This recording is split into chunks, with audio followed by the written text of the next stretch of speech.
Issue Boy and Guna in the house, back with another bang on video. Well, ladies and gentlemen, we've got, I brought special video for you guys because in this video, we're going to talk about the attacking midfield options for Arsenal. What sort of business Arsenal are supposed to do in this coming transfer window? The whole idea of when the Premier League transfer window will open, and not only this, we're going to talk about something everyone has reacted to the FFP. Let us see what they have said, and not only that, we're going to talk about the whole situation regarding Arsenal and Emiliano Martinez. So keep watching the video till the end. If you haven't subscribed, if you don't know what kind of content that comes on this channel, it's pretty much simple. We bring in everyday news about Arsenal every single time. If you're an Arsenal fan, it's a no-brainer for you to actually subscribe because you get all the news that's already scattered all the way, in every place on the internet in a single place. So let's just head out with the first news. The attacking midfield option, the original plan of Arsenal was to get Houssem Aouar from Lyon, but he was a first priority, but we need Europa League for that, and then we'd have a strong chance probably, but no Europa League. Houssem Aouar is completely impossible. A loan for Coutinho is hard as well, would require Kia Joorabchian's cooperation. The remaining three of the top five would still be possible, however, and they are Dominique Szoboszlai, Emiliano Buendia from Norwich City, and Jack Grealish. Now we will revisit our other targets from the shortlist of Lorenzo Pellegrini, Ihataren, Orkun Kokcu, Adil Auchiche, etc. The best case scenario is Grealish if he proves to Arsenal that he can behave, because he has a lot of behavioral issues, and let's see. I believe if you ask me, I think Szoboszlai makes so much sense in terms of the kind of football that he's going to bring in. Jack Grealish is already adapted to the whole situation, so I think Jack Grealish would also make so much sense. But it only depends upon how exactly is the situation of Aston Villa towards the end of the season. Are they going to get relegated? Because if they are, it's pretty much clear that we are going to get those kind of players quite on a cheap. But moving on, Gary Neville has opened up about the financial fair play. He says, we need Blackburn's, Manchester City's and Chelsea's to challenge Manchester United's, Arsenal's, Liverpool's and Tottenham's. So we have this ever-evolving competition at the top of the league. I don't understand why he said that, but moving on. Here's an important quote from Rocky Rocasso. Remember who you are, what you are, and who you represent always, always. Well, moving on. Talking about Martin Keown. Martin Keown believes Mikel Arteta has to stick to one system following the defeat away at Tottenham. He says Arteta needs to decide which way he wants his team to play, 3 or 4 at the back, and buy players who suit his preferred system. Harry Kane and Son posed problems. We saw Shkodran Mustafi diving in. Maybe that's because he doesn't feel he's going to get cover from David Luiz behind him. Choose your system, Arteta, and buy accordingly. And moving on, let's talk about the Premier League. The Premier League have released a statement after the 13th round of coronavirus COVID-19 testing. They said, the Premier League can today confirm that between Monday, July 6th and Sunday, July 12th, 2,071 players and club staff were tested for COVID-19. Of these, one person has tested positive. The Premier League is providing this aggregated information for the purposes of competition integrity and transparency. No specific details as to clubs or individuals will be provided by the league, and results will be made public after each round of testing. And Kieran Tierney has been named, as I already mentioned, that he's been named as Arsenal's Player of the Month. Here's the official club statement that read, the Scotland international was in fine form throughout June, playing all 4 of our games and impressing with his energy and commitment at left back or left wing back. Tierney was named man of the match in our Emirates FA Cup quarter-final victory against Sheffield United and won a legion of fans for turning up to the game carrying a Tesco bag instead of a wash bag. The defender finished with 40% of the vote cast, with Bukayo Saka in the second place and Granit Xhaka in the third place. Well, moving on. Paul Merson has laid into the Arsenal defense following the defeat against Spurs. He says when the manager puts on a training session and you're doing a 5-yard passes to start off with, everybody's moaning, what the hell are we doing this for? Who can't pass the ball 5 yards? And that is why. But that is why. It's concentration. So you can keep on doing it without even thinking about it. Like you're brushing your teeth in the morning. Footballers are so obsessed with pass percentages. Defenders want 88, 89, 90% pass percent completion. But They're all 5 yard passes to each other. Who cares? Honestly, well, there are so many stats now, and players are scared of them. So try to play the ball easy. All these players should care about is keeping clean sheets. That should be like scoring a hat trick for a defender. You want defenders who think that way.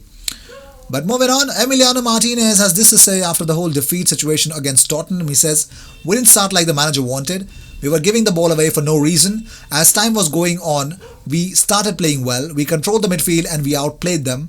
I feel sorry for the supporters because we know what it means for them."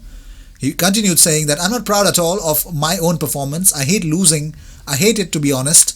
I know what it means to supporters. We made two silly mistakes with the goals and we given them two chances."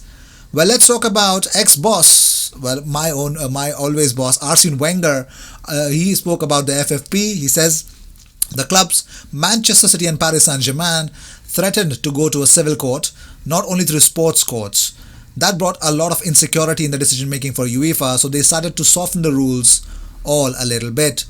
And talking about it on where it left Arsenal from 2017 onwards, he says exactly the same. We continue to run our business with the same resources we create. We can always recreate the resources and the other clubs can put 100 or 200 on top. It is always like that. Wow.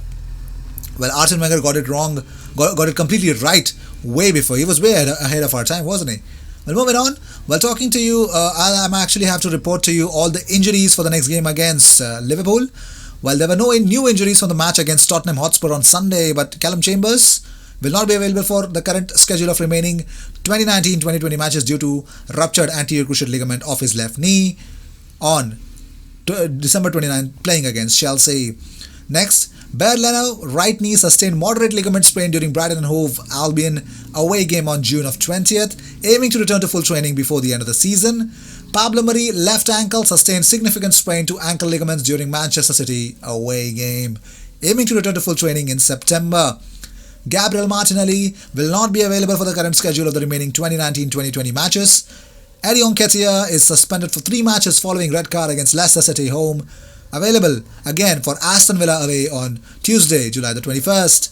Mesut Ozil is being assessed ahead of the Liverpool home game following his back soreness. Wow, that's a very, very sore back, I must say. But moving on, well, it is reported that the Premier League clubs are close to agreement for the transfer window to close on 5th of October.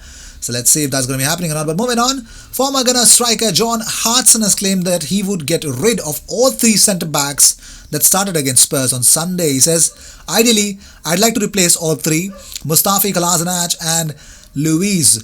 But I don't think he's going to replace all 3. Rob Holding does okay when he comes in, still relatively young. I think the 2 fullbacks, Kieran Tierney and Hector Bellerin, are decent. Leno in goal, I like Ceballos, Torreira and Xhaka, he seems to like.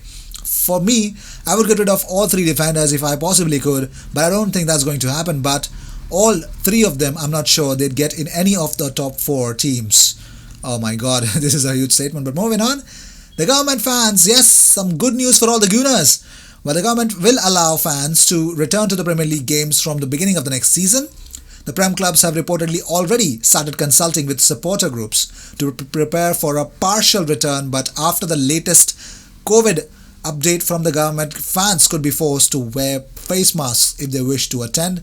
The EFL was set to hold trial matches, which would have seen a small number of fans in attendance on the last day of this season, but they have been cancelled. However, the Football League as well as England's Top Flight are working on a method to admit fans at the start of the next season. I bought a very special video for you guys. Well, Santi Cazorla and Nacho Monreal caught up. It was a game against Villarreal versus Real Sociedad last night, and this is a beautiful video.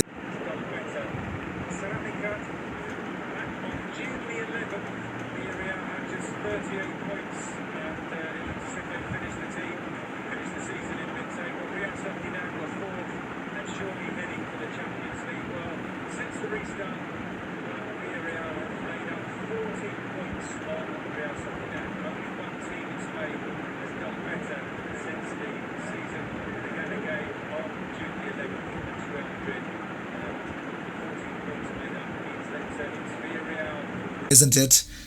Wow. Well, let's talk about it. William Saliba won't be playing for Saint-Etienne in the final of the French Cup. Arsenal and Saint-Etienne could not reach an agreement, so it's a big blow for Saint-Etienne when they play against Paris Saint-Germain. And according to me, I think it's a clear victory for Paris Saint-Germain, probably in the finals. But moving on, obviously, Coutinho is offered to Premier League clubs, Arsenal and Newcastle, and both are realistic options for the player. The agent Kia Joorabchian and Edu are working on how to smooth the transfer. Could be a loan with an option to buy for Philippe Coutinho. So you can understand Philippe Coutinho to Arsenal is still on. And this is the last one. Gabriel Martinelli posted this on Instagram with the message, missing that feeling. So yes, Gabriel Martinelli, we are missing you too. Let's see if that's going to be happening or not. How soon can we see you back on the pitch? Well, these were the news of the day. I hope you enjoyed whatever came your way. All the views and news and everything about Arsenal Comments platform every single day, twice. So sit back, relax and enjoy all the news that comes in this platform. I will see you in my next video. Until then, cheers. And don't forget to subscribe. We are on a mission of reaching 6,000 subscribers. If you guys can help me out with that, it'll be a great help for me. I will see you in my next video. Until then, cheers. And don't forget, we have a big round of news coming tomorrow of Arsenal versus Liverpool. So stay tuned.